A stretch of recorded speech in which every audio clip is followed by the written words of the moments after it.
जमाया, 70 लोगों को डेपुटेशन में देखा जो सुबह से जो है प्रोटेस्ट कर रहे हैं।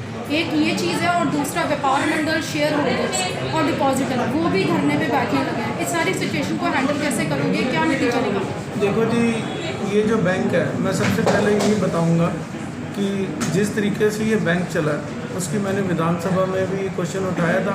उसकी फॉरेंसिक हम जांच कर रहे हैं, कोई रिकवरी नहीं हुई, कोई कुछ नहीं हुआ। जब हमने यहाँ आए थे, जब आरबीआई ने कितनी बार वार्न किया, तो उसके बाद हमने एक्शन लिया, रिकवरी भी करी।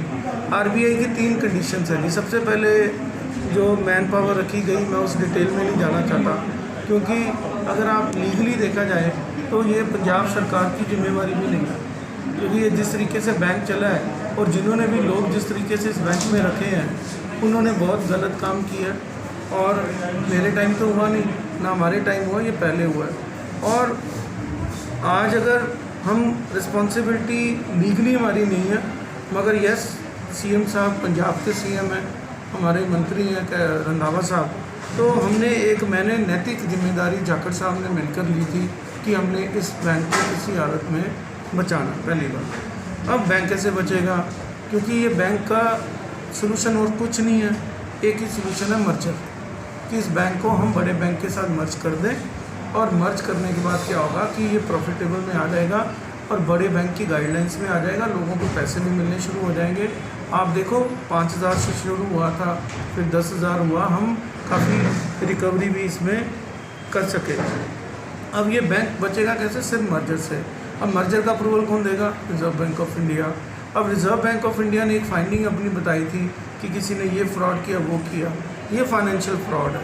फाइनेंशियल फ्रॉड फोरेंसिक इंक्वायरी से ही होता है। तो मैंने विधानसभा में स्पेशली रिक्वेस्ट करी थी कि इसकी फोरेंसिक इंक्वायरी करी जाए, ताकि जो अब कुछ एम्प्लॉइज़ जिन्होंने ये बैंक डुबोया, या जो लोग जिन्होंने मिली भगत करके प्रॉपर्टीज़ जो वैल्यूएशन नहीं थी, मेरा रिकॉर्डिंग में ऐसा विधानसभा में, जिन्होंने प्रॉपर्टी की वैल्यू नहीं थी, एक ही प्रॉपर्टी का डेट पे है, उसको दोबारा से लोन दे दिया, फिर लोन दे दिया, फिर लोन दे दिया, तो ये सारा फॉरेंसिक ऑडिट में आएगा। अब यार एक सेकंड यार, यार एक सेकंड कर रहा हूँ मैं, अभी बोल रहा हूँ।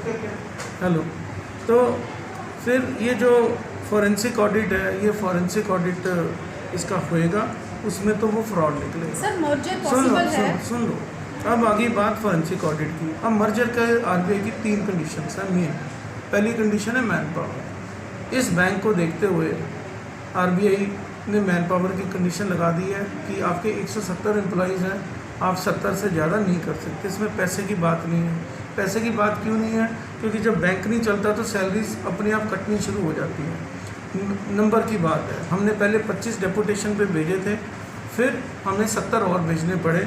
मैं सीएम साहब का, रंधावा साहब का, कैबिनेट मिनिस्टर का तहे दिल से शुक्रिया अदा करता हूँ, क्योंकि उन्होंने एक डिसीजन था कि हटा दें, निकाल दें, दूसरा था कि किसी तरीके से डेपुटेशन पे भेज दें, और जब ये बैंक चले फिर हम उनको एडजस्ट कर सके। तो उन्होंने एक बेहतर रास्ता चुना कि हम इनको डेपुटेशन पे भेज दें। पहली हमारी कंडीशन आरबीआई की वो पूरी करनी पड़ेगी। दूसरी है रिकवरी। हम 35-36 करोड़ की रिकवरी कर चुके हैं।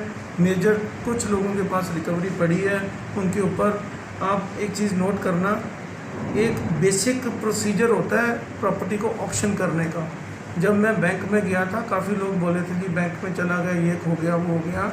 इन्होंने वो फाइल्स भी नहीं मूव करी थी कि एक बेसिक प्रॉपर्टी ऑक्शन करके आप अपना बंदों से पैसा निकलवा सको, तो वो मैंने ही शुरू करवाई थी। इट इज़ ऑन रिकॉर्ड, वो सब फॉरेंसिक इंक्वायरी में आएगा। तो अब जिन लोगों के पास पैसा है उनके ऊपर जो दफ़ाएँ लगती हैं, जो करती हैं, हम सब एक्शन ले चुके हैं।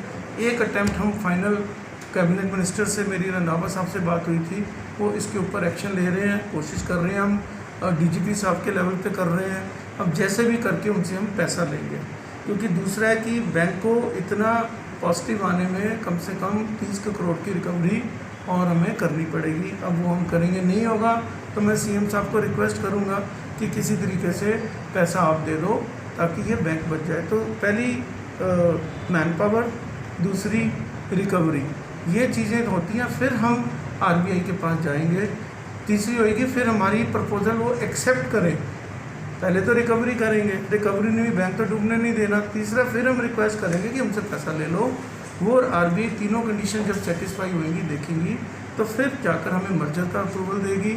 मर्जर क्योंकि सीएम साहब इसको पर्टिकुलरली मुझे अश्योरेंस दे चुके हैं विधानसभा में, रंधावा साहब क्योंकि कैबिनेट मिनिस्टर हैं इस पर्टिकुलर डिपार्टमेंट के, तो फिर हम इसको उस बैंक के साथ मर्जर करेंगे जो एक ऑलरेडी सक्सेसफुल बैंक हो, जिसको मैन पावर एडजस्ट करने की कैपेसिटी हो। फिर हम उस स्टेज पे देखेंगे कि किस तरीके से अपने ये जो लोग बाहर जा रहे हैं उनको वापस एडजस्ट कर सकें। मगर एक चीज़ पक्की है जी, सबसे पहली प्रायोरिटी बैंक बचाना है।